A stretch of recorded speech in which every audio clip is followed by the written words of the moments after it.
Hello everybody, welcome back. What's new in the markets? Well, let's find out, shall we? So today we're going to break down, as best we can, Forex pairs. We're going to look at Euro and Japanese Yen, because that is where we got so it's how we managed to navigate the dollar top. And to be honest with you, it was relatively, I'd say simple. It was based around the Japanese Yen. Have a look at this chart here. So this is your Dixie. There's your top, massive collapse. Let's have a look at this bad boy. All right, okay, fair play to you. They are very, very, very similar, aren't they? That's on a weekly. This is on a daily. We'd put it to a weekly just so we can compare. Interesting, very interesting. So look, it's not a secret magic sauce or anything like that. The Dixie is Forex, and so if you want to break down the Dixie, you're probably best off looking into Forex. Now, we were able to sort of get the top on the Dixie, which is really good stuff. And again, Japanese yen was basically the best place to look. If we can have a look at this on the monthly, we saw an extremely overbought money flow index. To be honest with you, never really seen anything like this in the past. That is an anomaly. I don't know what that's doing there, but this is extremely rare to see on anything, especially higher term timeframes like a monthly. So this is why I was saying, okay, I think it's time to short this. I think the dollar's coming down. Not only that, but the euro was looking like it wanted to bounce, and it certainly has done. But has all this come to an end? Because the S&P, which is again a very simple chart that we've got going on here, bear market rally, bear market rally, bear market rally. We managed to do this one and this one, and treated them both as a bear market rally, with the hope that we break out. But that would be a trade for another day. That would be a setup for another day. Now, we're looking at this thinking, right, where are we? Where do we stand on the S&P? You know, we're halfway down from a rejection on the descending triangle. If we break down from here, we go to the previous low and maybe even a new low. I'm all up for this being the absolute low for traditional markets. I'm not in any positions for it. Like I say, treat these rallies as bear market rallies and be happy with what you've got. If this proves to be the bottom, excellent. Then we will start to go into an uptrend. If it fails to be the bottom, no big deal. We spot the next major big swing like we've done with these two last ones this year. Again, trading bear markets, slow and boring for the most part, but it doesn't mean you can't get decent moves out of this. Like I say, it's all here on the channel for thou to see. 19% on the S&P here, and this one yielded a 17%. You might think that that's nothing, but this is decent stuff, right? And again, trading stocks within this as well, so all good. And the crypto market would have done the same as well if it wasn't for FTX, but we all know that. So let's have a look at, something outside of this. So we are now 50-50. We are as much likely to ricochet from this temporary support up to the resistance as we are to break down to the next major level.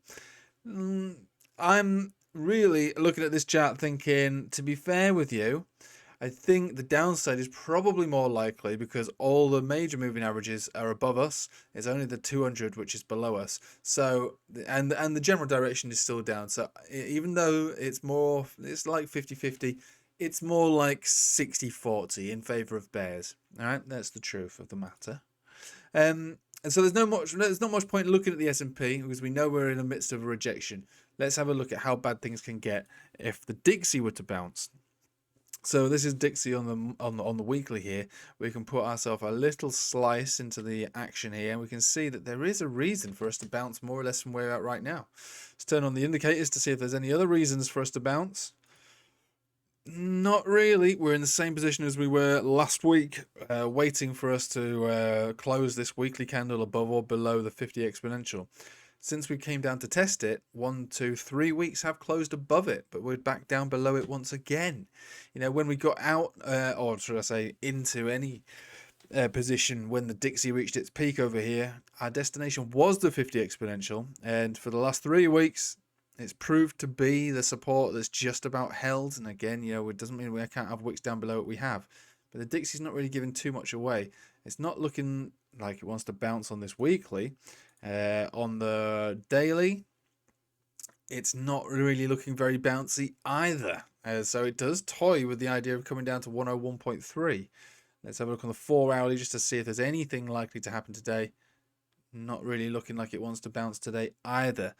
Fair enough. Let's have a look at the forex pairs then, shall we? So this is euro, still pushing that resistance as well. And you know, as far as a weekly is concerned, it's a decent looking weekly. Bearish divergence though. So remember how I spoke about the Japanese yen getting pretty overheated on a higher term time frame. The money flow index over here is not that hot, but we do have hidden bearish divergence on this move up so far. Nothing of any significance on the daily. Let's check the monthly. The monthly's still pretty ripe, to be honest with you. It could even move up to 110. Okay, so the euro, again, as much as I'd like to see you know, a change in direction, just so at least we can form a bounce on the Dixie and get this downside speeded up for traditional markets and crypto. Doesn't really look like it wants to do that. So let's have a look at the Japanese yen, which is melting down, really is melting down. So daily below all major moving averages, massive meltdown over here. But similar to the Dixie, because again, these two charts, you can compare them, they're almost identical really. There's not much to it, and this is why I think this is the better chart to look at. We have started to retest again this major level, 130, 131. We don't have any divergences on the daily here. On the 4 hourly, nor do we have anything going on the 4 hourly either. So very much like everything else we've seen, whether it's S&P, Euro, or Japanese yen, we're at an area which makes it feel a bit like a 50-50. We should see a reaction from the Japanese yen. We should see a reaction here, which will be a bouncy reaction. We should see a reaction here for the euro, which technically should at least bring us back down again here. This is just like the most likely, given the fact that they're at resistance here and at support here.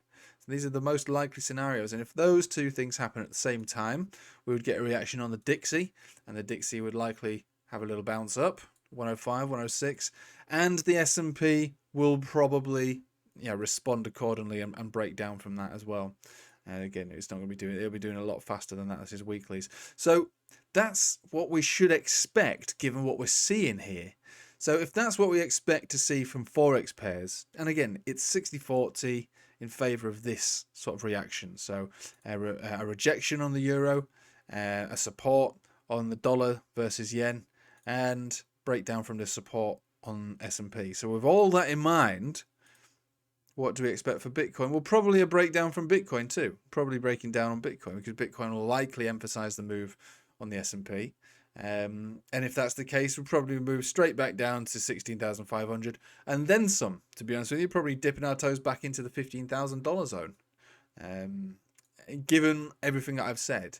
Now, looking at Bitcoin here, it's trying to reclaim some areas of significance. It's trying. It's not really able to do much on its own, I would say. It's not really got the strength or the weakness to make a call at this level. Same as the S&P. Same as all the other things we've looked at.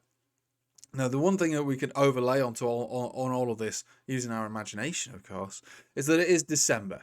And in December, people like to sell up, right? It's taxes time. It's taxes time. Let's get that. Let's sort those taxes out. You're in a winning trade. Okay, how far is it going to go? I don't know. Sell it. Sell it. Tax it. Enjoy Christmas. You're in a losing trade. Okay, fair enough. Cut losses. Put it down. Give it to your accountant. Capital losses to offset capital gains. Tax. Okay, lovely. We'll do that as well then.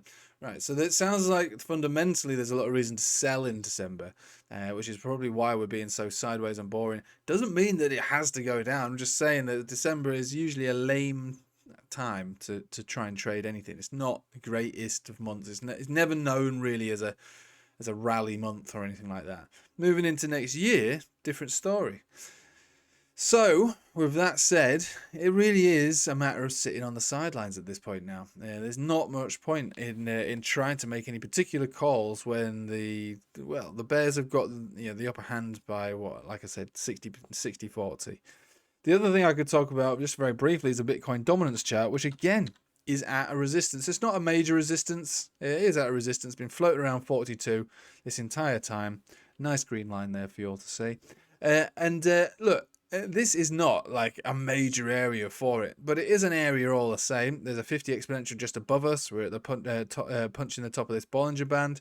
That's just your weekly. If you move it to a daily, we are trending quite high, but we've also overreached on the money flow index, whatever that means. However, although we're at a resistance, which you'd expect to see rejection from, we do have a pump signal on the itchy cloud. So it's not cut and dry. It's not black and white. It's same as the rest of the market. The odds aren't great for either party, the bulls or the bears. The bears probably have it ever so slightly, but even when it comes to the Bitcoin dominance chart, you'd expect a rejection here, like we have had several in the past. But it's not, it's not baked in. It's not for certain. Nothing's a guarantee in this market, especially when these odds aren't looking amazing either way. If we break out from here, this would probably start a more significant uptrend. Yeah, probably look for a rejection around 44, but most likely we come back up to where we got the last decent alt season, again, which I called the absolute top on, and we managed to do 1 to 200%. So look, if we do get a rejection here, it'll only be a microscopic one, and risk to reward basis, probably not worthy of an enormous trade. You need your kidneys for Christmas. Believe me, don't harvest them yet. Do it in the January sales when the market might be a little clearer. But at the moment, it's not very clear. It's very indecisive, and that goes hand in hand with the way that December is, for the most part. It's basically a crap season for trading. So let's just chill out, enjoy Christmas for what it's worth. Keep the charts on in the corner of our eyes. Don't FOMO, don't freak out, don't do nothing. Just wait for a setup to materialize, because at the moment it's 60-40, and that's not a place to trade. Right, I'm going to leave it with you there, guys. Thank you for watching. I hope you have a nice day. Good Christmas, and take it easy.